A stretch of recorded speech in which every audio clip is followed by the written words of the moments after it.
Adil Kak Talino Pacuramin Kak Saruga Basengat Kak Jupat arus arus arus. Nah, saya sedikit menjelaskan saudara mengenai permohonan maaf saya dengan abang saya Pangali Majulah. Jadi saya memohon maaf itu karena saya ada salah seperti itu. Nah, karena saya punya kesalahan dengan beliau. Jadi saya mohon maaf karena saya masih ingin memperjuangkan hak-hak Dayak yang dirampas, yang ditindas oleh oknum-oknum yang tidak bertanggung jawab yang ada di tanah Kalimantan ini. Seperti itu. Jadi saya memohon maaf dikarenakan saya masih menjaga persatuan orang kita Dayak yang ada di tanah Kalimantan ini. Itu yang pertama. Yang kedua, saya masih menghargai hukum adat istiadat dan tradisi kita sebagai orang Dayak. Ya, saya memohon maaf karena saya punya kesalahan. Ya, menurut aturan dan undang-undang adat saya punya salah. Dan saya terima. Kita sebagai seorang lelaki harus gentleman. Kita salah ya kita terima. Nggak boleh kita melawan, nggak boleh kita besar kepala, nggak boleh kita kerampak. Nah, kalau kita salah ya kita terima kesalahan kita, terkecuali kita pembelaan, umpamanya ada intimidasi ataupun kekerasan, itu boleh-boleh saja kita melawan karena pembelaan diri seperti itu, maka kita boleh melawan. Nah, itu dia. Ya memang dulu benar, itu saya tak bohong, benar. Saya satu perjuangan dengan beliau,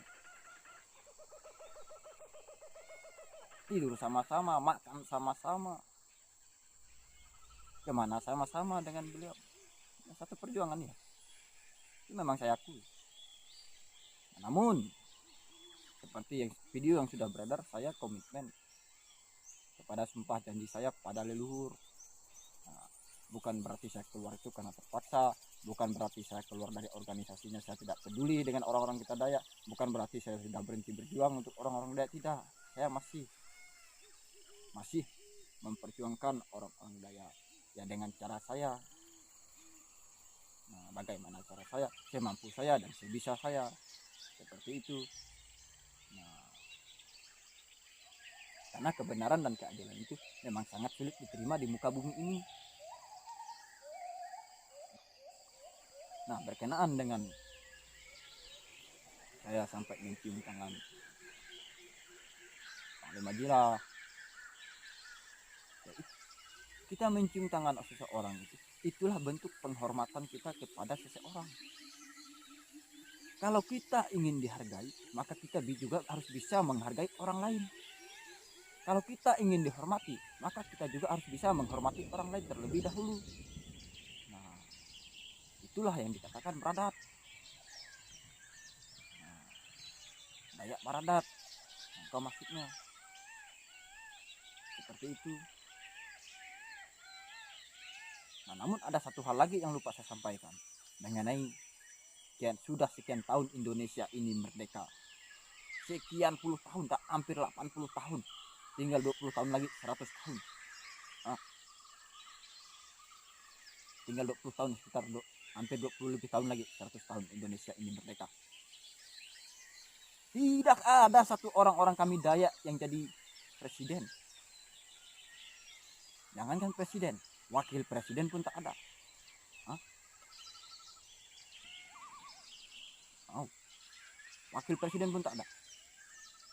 Itu dia. Saya menyuarakan tokoh kami Dayak terbaik dan idola saya, Pak Cornelis, presiden kami Dayak. Saya menyuarakan presiden kami Dayak, Pak Cornelis, bukan hanya menjadi presiden Dayak, untuk di Indonesia ini. Paling tidak menjadi presiden negara ataupun wakil presiden, paling tidak menjadi menteri nantinya. Harus, tidak boleh tidak itu, karena udah sekian puluh tahun Indonesia ini merdeka. Pintar-pintar orang kami Dayak, kenapa tidak ditolak oleh konstitusi negara ini? Bayangkan, semua prosedur-prosedur tentang kepemerintahan itu sudah dilewatin tahap-tahapnya, mulai dari camat, bupati, desa, sudah lewatin semua oleh beliau. Gubernur,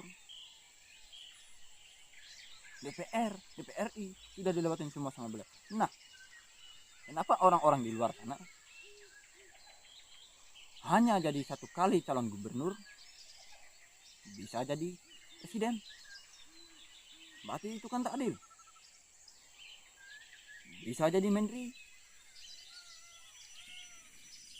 Loh, kami orang Dayak ini kenapa? Ada apa? Jadi presiden.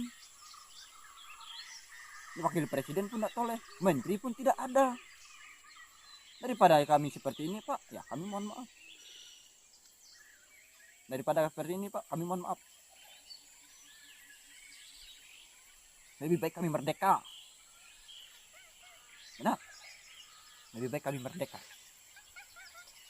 Supaya kami nantinya tidak tertindas, terjajah di tanah air kami sendiri. Terintimidasi di tanah air kami sendiri. Ya.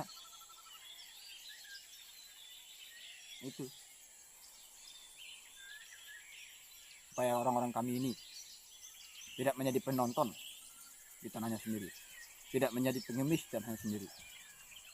Bayangkan, putra-putra orang kami, daerah kami orang Dayak ini, Pak, ya. Ini fakta loh. Sarjana S1, S2 pulang ke kampung halamannya, tidak ada pekerjaan. Melamar pekerjaan alasan ini itu, apalagi melamar di perusahaan. Alasan kurang ini, kurang itu. Padahal semua tahapan pendidikan itu sudah tempuh. Jadi kurang apa? Jadi di mana keadilannya? Banyak ini, Pak, orang-orang kami Dayak, ya, Pak Presiden. Tolong dengarlah. Ya, tolong dengar nih suara saya. Tolong dengarkan. Ini fakta, Pak, kenyataan. Jadi saya itu bukan hanya ngomong kosong. Banyak nih orang-orang kami Dayak nih, habis kuliah, selesai kuliah, pulang di kampung halaman,